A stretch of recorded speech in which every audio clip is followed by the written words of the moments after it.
नमस्कार दोस्तों। आज हम पढ़ेंगे T10 सीरीज का पार्ट 2। पार्ट फर्स्ट हमने पहले पढ़ लिया। पार्ट फर्स्ट के लिए आपका लिंक डिस्क्रिप्शन में मिल जाएगा। पार्ट 2 में पहला प्रश्न है, अपने कक्ष में उपग्रह पृथ्वी के चक्कर लगाता है, क्यों, कौन से बल के कारण। तो कोई भी उपग्रह जब पृथ्वी के चारों ओर चक्कर लगाता है उस पर एक बल कार्य करता है जिसका नाम है केंद्राभिमुखी बल। कौन सा बल? केंद्राभिमुखी बल।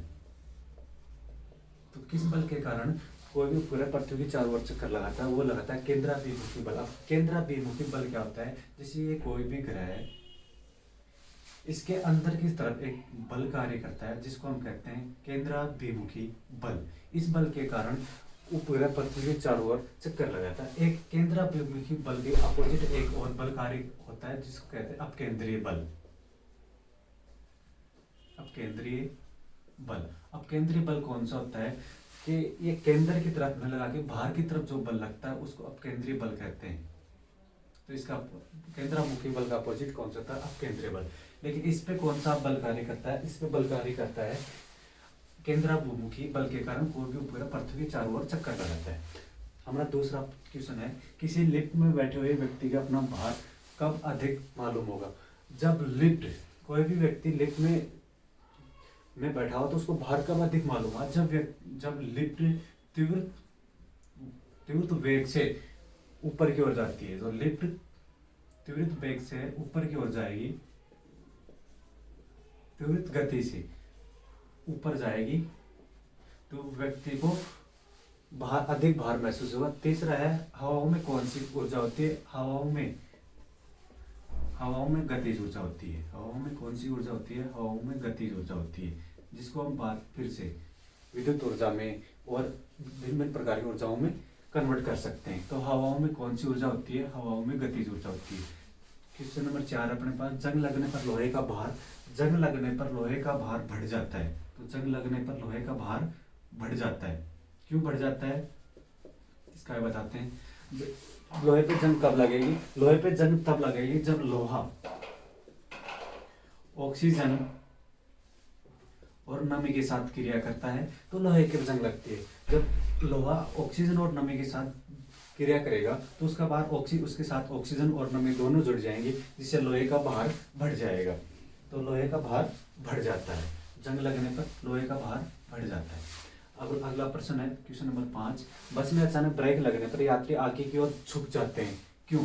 तो जब बस अचानक ब्रेक लगाती है तो यात्री आगे की ओर झुक जाते हैं। यह है गति का फर्स्ट लॉ, गति का प्रथम नियम, जिसको हम जड़त्व का नियम भी कहते हैं। तो जड़त्व का नियम, बस में अचानक ब्रेक लगने पर यात्री आगे की ओर झुक जाते हैं, इसका कारण है जड़त्व का नियम। और जड़त्व का नियम क्या होता है? जब कोई भी वस्तु यदि वो स्थिर है तो वो स्थिर ही रहना चाहती है। अगर वो गतिशील है तो वो गतिशील ही रहना चाहती है जब तक उस पर कोई बाह्य बल कार्य ना करे। और जड़त्व का नियम क्या कहता है? जब कोई स्थिर वस्तु है तो वो स्थिर ही रहना चाहती है, और गतिशील है तो गतिशील ही रहना चाहती है जब तक कि उस पर कोई बाह्य बल कार्य ना करे।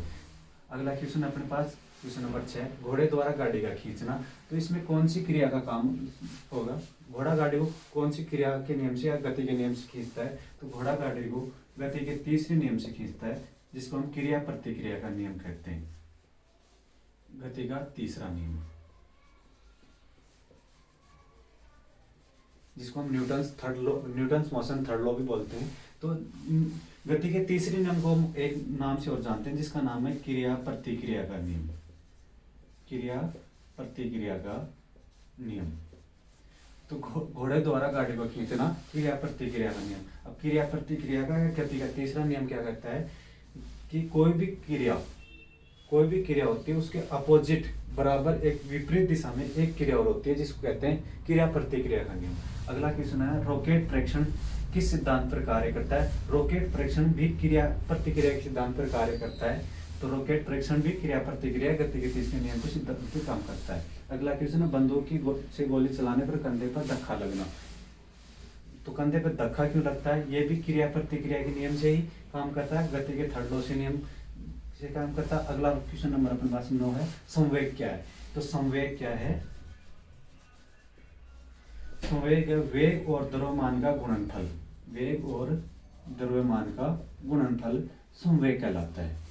तो क्वेश्चन नंबर 9 हो गया, संवेग क्या है? वेग और द्रव्यमान का गुणनफल संवेग कहलाता है। अगला प्रश्न, वस्तु अपनी अवस्था में परिवर्तन का विरोध करती है, इस गुण को क्या कहते हैं? तो जड़त्व का नियम क्या कहता है? जड़त्व का नियम ये कहता है कोई भी वस्तु अगर स्थिर है तो स्थिर ही रहना चाहती है, और अगर गतिशील है तो वो गतिशील ही रहना चाहती है, जब तक उस पर कोई बाह्य बल कार्य ना करे। तो इस आधार पर ये वस्तु अपने अवस्था का परिवर्तन का विरोध करती है। तो इस ये भी है, तो जड़त्व के नियम के कारण अपने अवस्था का परिवर्तन का विरोध करती है। तो किसके नियम के कारण करती है? जड़त्व के नियम के कारण या गति के फर्स्ट नियम के कारण। तो पहला प्रश्न फिर एक बार फिर से रिवाइज करते हैं। अपने कक्ष में उपग्रह पृथ्वी के चारों ओर चक्कर लगाता है, क्यों? केंद्राभिमुखी बल के कारण। तो केंद्राभिमुखी बल क्या होता है? ये कोई उपग्रह है जिसके केंद्र की ओर एक बल कार्य करता है, जिसको हम केंद्राभिमुखी बल कहते हैं। एक दूसरा बल और इसके अपोजिट बल और लगता है जो केंद्र से बाहर की तरफ लगता है, जिसको अपकेंद्रीय बल कहते हैं। तो इसका उदाहरण तो ये होगा कि उपग्रह पृथ्वी के चारों ओर चक्कर लगाते हैं। इसका एग्जाम्पल होगा, हम जैसे ही दही से मक्खन निकालते हैं, तो जो दही से मक्खन निकालते टाइम पर जो क्रिया होती है वो अपकेंद्रीय बल पे होती है, और केंद्राभिमुखी बल पे क्या होता है? उपग्रह पृथ्वी के चारों ओर चक्कर लगाते हैं। दूसरा क्वेश्चन है, किसी लिफ्ट में बैठे हुए व्यक्ति का अपना भार कब अधिक मालूम होगा? जब लिफ्ट त्वरित गति से या बहुत तेज ऊपर जाए तो व्यक्ति को अपना भार बढ़ा हुआ या अधिक महसूस होगा। तीसरा, हवाओं में कौन सी ऊर्जा होती है? हवाओं में गतिज ऊर्जा होती है। फिर हम इसको विद्युत ऊर्जा में कन्वर्ट करते हैं। जैसे हवाओं को विद्युत ऊर्जा में कन्वर्ट करने का सबसे बड़ा उदाहरण है पवन चक्की। पवन चक्की से हम हवाओं को हवा की गतिज ऊर्जा को विद्युत ऊर्जा में कन्वर्ट करते हैं। अगला क्वेश्चन है, जंग लगने पर लोहे का भार क्या होता है? जंग लगने पर लोहे का भार बढ़ जाता है, क्यों बढ़ जाता है? मैंने बताया कि लोहा ऑक्सीजन तथा नमी के साथ क्रिया करने पर जंग लगती है। तो जब ऑक्सीजन और नमी के साथ क्रिया करेगी तो लोहे पर ऑक्सीजन और नमी दोनों जुड़ जाएंगे। ऑक्सीजन और नमी जुड़ने पर लोहे का भार बढ़ जाएगा। अगला प्रश्न है, बस में अचानक ब्रेक लगने पर यात्री आगे की ओर झुक जाते हैं, क्यों?